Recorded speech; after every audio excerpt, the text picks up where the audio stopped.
Back in 2004, a team from this city shocked the world of football by winning the Champions League under a young Jose Mourinho.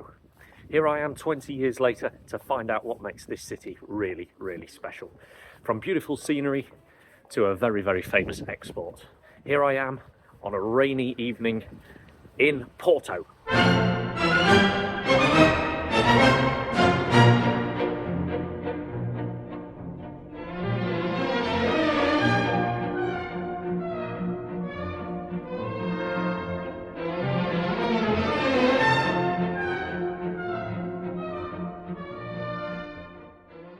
When we as Brits consider Portugal, we think of this beautiful Mediterranean, warm, sunny country. And I'm sure that's ordinarily true, but certainly not today. I mean, it is raining, it's 16 degrees, but you know, I've been on the move for 10 minutes this morning and I'm already absolutely soaking. The people with the brollies out. I'm having to walk all over the place to avoid puddles. But it's still very charming. Most videos for Mosley on the Move have been in eastern countries, but if you look at this sort of architecture that we've got going on here, it's a far cry away from the usual Soviet stuff that we often see. In fact, here it's all very nicely coloured with some of those Moorish patterns on the facades of these buildings. Very, very different from the usual brutalism we might see. You'll notice on the roofs of many of the buildings here in Porto this browny orange colour, and it's as a result of the baking process of the clay that is used to make these roofs. The clay is fairly rich in iron, which in the baking process in the kiln, the iron oxidizes, giving that orange brown characteristic colour. It's not actually something that happens over time, because when these clays come out of the kiln, they are already this distinctive orange colour, and it's something that you actually do see across quite a few cities in Europe. Many great cities are built upon great rivers, and Porto is built on the banks of the Douro. This is perhaps one of the most iconic vistas of the city of Porto, that bridge over the River Douro. That bridge there was actually designed by a student of Gustave Eiffel, which is why you can see that the architectural style of the bridge bears some resemblance to the Eiffel Tower. This view really does give a beautiful panorama of Porto, and you'll see there's like a castle wall there, which is part of Muralhas Fernandinhas do Porto, and that is a medieval era wall of fortification of this city. This more intimate view of Ponte Luís indicates that you've got a pedestrian and car section on the bottom, and right at the top you've got the tram section. You also get these views across the river where you can see downstream to one of the newer bridges in Porto, and also plenty of the riverside cafes and other places of interest. The road here next to Ponte Luís is called Avenida de Gustave Eiffel, alluding to that fact I gave a few moments ago, this bridge being designed heavily under his influence by one of his students. And if you look into the distance, you can see the second bridge. It is there, the second bridge, which was designed architecturally by a student of Gustave Eiffel as well. Amid the drilling and roadworks, this is the church of St. Anthony in Porto. Despite a rather unassuming facade, it has a beautiful interior. Let's check it out.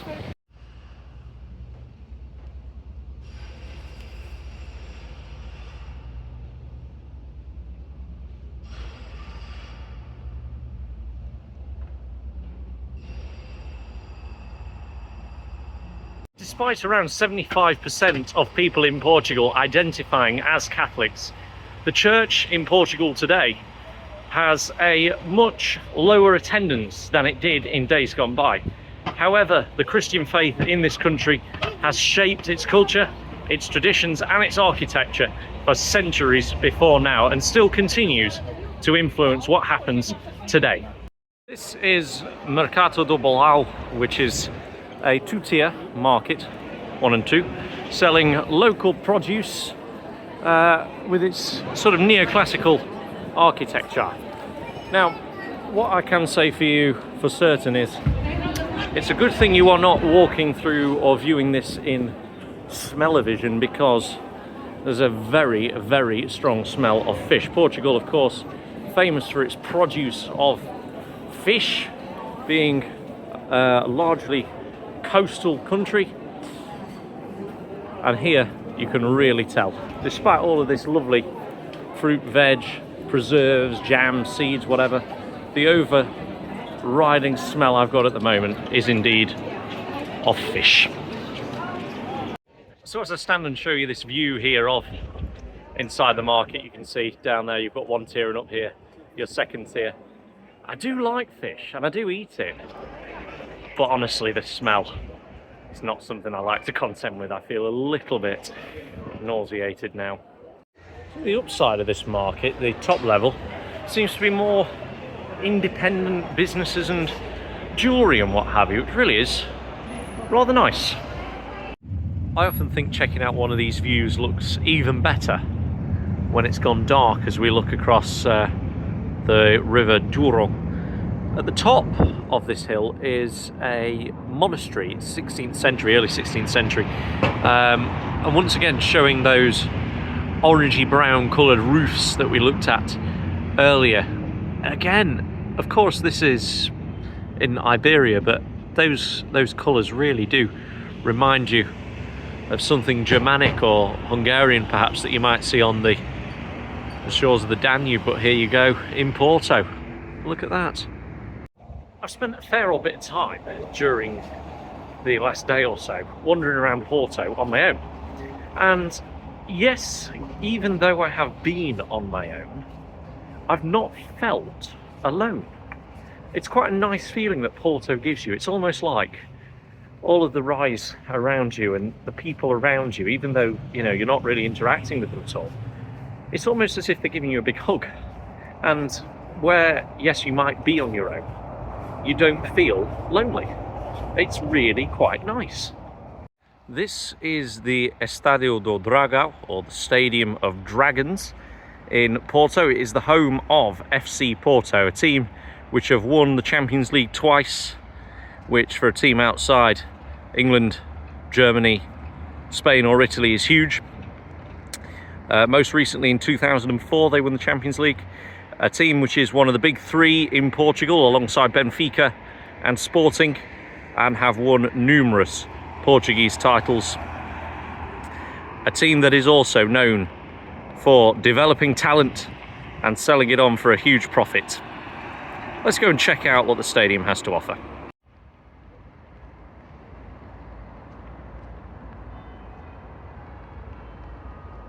The stadium itself was built in 2003, specifically for Euro 2004. It is one of the biggest stadiums in Portugal, with a capacity of around 50,000.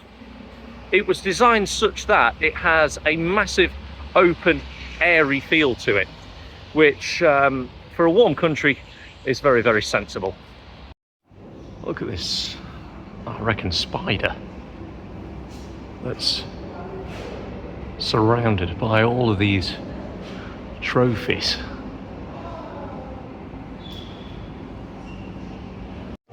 Porto has had a number of club presidents over the years, with one lasting from 1982 until 2024. This guy here. Since 2024, they turned to their former manager and old Chelsea boss, André Villas-Boas. Porto have won a number of trophies on the European and the world stage, including 2 Champions Leagues and 2 Europa Leagues. Porto have won a number of these Taça do Portugal trophies, which is like the Portuguese equivalent to the FA Cup, and I think it's an absolutely beautiful trophy. Porto have, of course, won a number of these league trophies as well, which I think is distinctively less beautiful than the Taça do Portugal trophy. They're in with a shout of winning another one of these this year, which it is a 3-horse race currently between Benfica, Porto and Sporting at time of recording.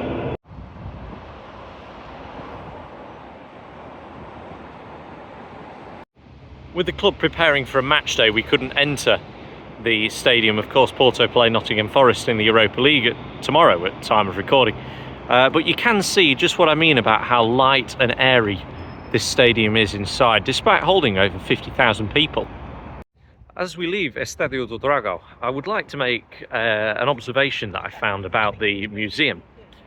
Last year I visited the Bernabeu in Madrid and visited their museum. Something that really interested me as we compare the two clubs. In the museum here at Porto, there was so much reference to their former managers who brought them success over the days gone by. However, in the Bernabeu, the only manager that they referenced while I was there was Carlo Ancelotti, who was head coach at the time. They didn't mention any of the former managers who brought them great success, including, which I found quite surprising, Zidane, who would of course won 3 consecutive Champions Leagues as manager.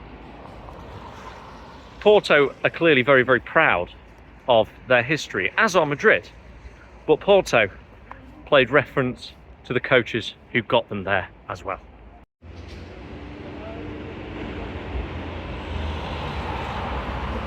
Back in the 1940s, Portugal was a dictatorship. It is now a democracy and one of the most prominent members of the European Union.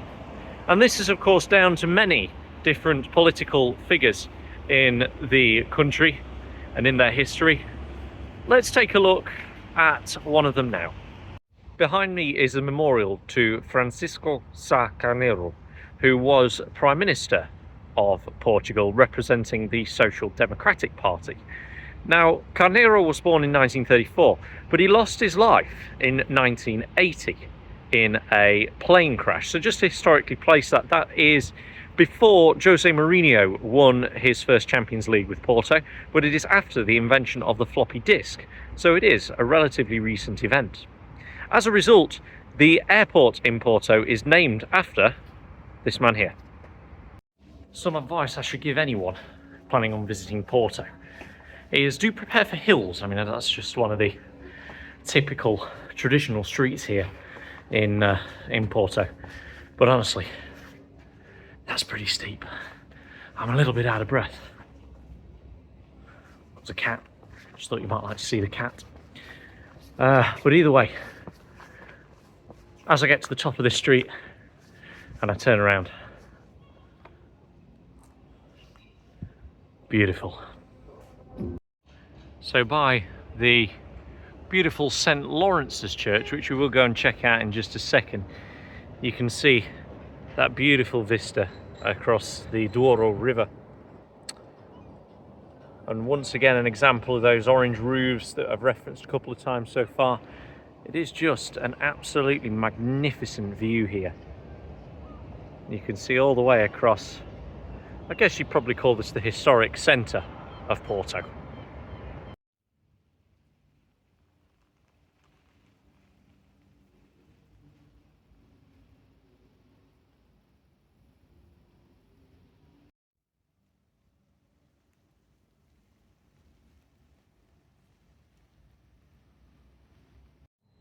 For €3, you can visit the church, the museum, and this area of archaeological importance. It's a collection here of artifacts from prehistory to the times of the end of Roman rule in Portugal, which shows how this land was transformed over time. It's incredible, really, that those artifacts are 2,000 years old and they're still decorated and well formed even today. I can't imagine how this would have been done without the aid of computers or the modern technology that we had today. I mean, they're not perfectly spherical, but come on, they're not far off for items of 2,000 years old. It is quite incredible.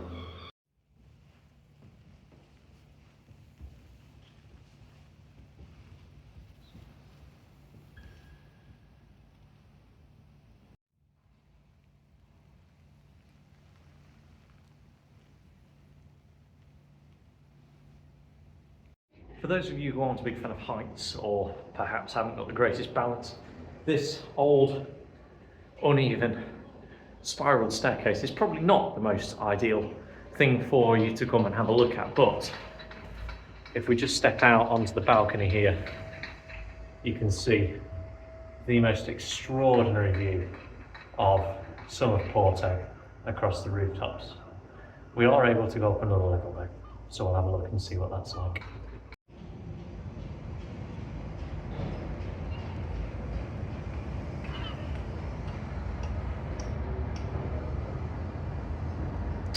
Truly spectacular views as you look onto the river here. Looking across the river, and you can see the Ponte Luís bridge in the distance, you can see that Porto isn't just all of this old town, beautiful traditional architecture and traditional buildings, traditional streets and what have you, but you can see that there is a certain element of modernity here. There is more high-rise, there is one of those TV towers, and you can see there's so many cranes around. This is clearly a city that is not finished. There's still plenty to be done here in Porto. And pretty much immediately adjacent to St. Lawrence Church is Sé do Porto, or Porto Cathedral. Porto Cathedral was first constructed in the 12th century, and it looks almost like a fortress. It has typical Romanesque style to it, and later Gothic and Baroque. And the construction of it and the vantage point of it highlighted just how important it was to be defensively solid in the days when this cathedral was constructed. Some beautiful pieces of religious artwork here, including Our Lady of the Conception. You can see the inscription above her head, Mater Dei, Mother of God. And this one looks like it is taken from Revelation 12, as it depicts the Holy Mother standing on a crescent moon, imagery that is discussed in the book of Revelation.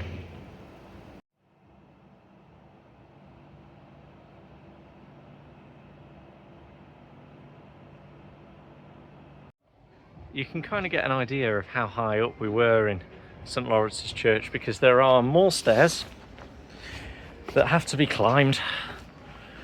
Honestly, this is probably quite perilous doing this on camera because I'll likely fall over or whatever, but to get to the cathedral, there's a couple of flights you've got to get up. And just as we sort of turn the corner here, you can see that we're still not quite there. In the cathedral, the design of these cloisters are so vastly different to what you would see anywhere else, particularly in the UK. You see the beautiful blues and whites, those colours of traditional Moorish design. It is absolutely stunning.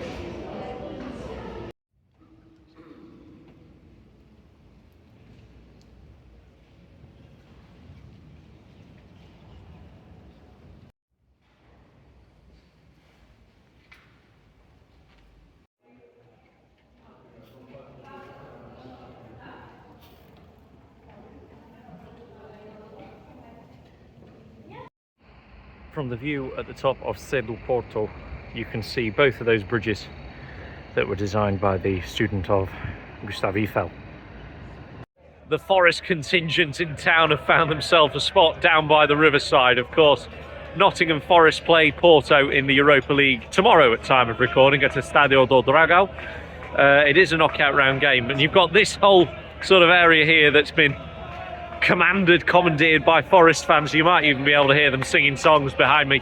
And then you've got this area here full of people just wanting to eat their food. It's quite enjoyable, to be honest. I mean, I've had a fair old bit of grief this evening watching Champions League in the United jacket, but it's all been in good graces. It's been good fun, and it looks like Porto are in for a lively match tomorrow, if nothing else. As you see across the River Douro, there are many buildings with illuminated signs atop them. These are all bearing the names of brands of port. Port is, of course, one of Portugal's most major and most famous exports, a type of fortified wine, many of which of the brands originate here in Porto. On Eiffel Avenue, this is probably the two most comprehensive views you have of the two bridges, the one in front of me now and the most famous one designed by the student of Gustave Eiffel here in Porto. Imagine walking out of your house of a morning to find this as your view. Absolutely sublime. I can't think of many better than that. So you can see that after an ascent, we're roughly the same height as these famous bridges of Porto.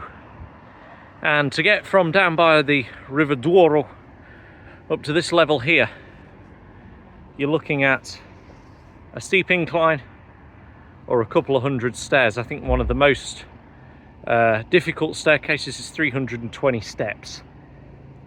So Porto is certainly a city that tests your fitness. Porto, of course, is a coastal city, and there are some quite interesting geographical defences here. Just on the estuary to the Douro, you can see actually the waves crashing in the distance, but here the water's very tranquil. You've got some lovely rock armour here, and this seawall to protect this part of Porto in the event of flooding. Of course, a seawall quite often curved in order to refract waves, but this one it is straight as a result of the rock armour being there. You'll also notice that it stopped raining. It is a much more pleasant day. Obviously by the coast it is a bit windy, but it is certainly 5-10 degrees warmer today than it was yesterday, and certainly a lot sunnier too. So many people have come on this beautiful blue, warm Thursday in April to sit by the beach here in Porto, but for me, I don't really see the appeal. I don't find it particularly relaxing hearing this, the mighty Atlantic Ocean sprawling for hundreds of miles that way to the Americas. Of course, Christopher Columbus sailed these seas. He hailed from Portugal. But the fact is, a day like this on the beach, really not for me. It's not as warm as it might look. There are many bits of sand and stone in my shoes, which is uncomfortable. But yet, so many people here just taking in the Iberian sun. Where I'm positioned here is just next to the mouth of the River Douro.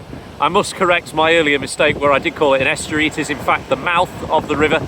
And there are two lighthouses here. The more famous of the two is the Felgueiras lighthouse, which was constructed in 1886.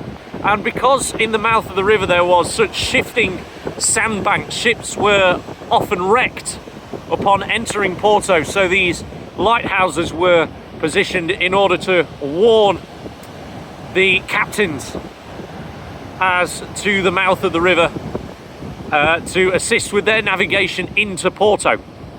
Very close to the lighthouses mentioned a moment ago is this, the Fort of St. John the Baptist. It was built in the 16th century during the reign of King John III of Portugal, dedicated to, of course, John the Baptist, reflecting the Catholic heritage of this country.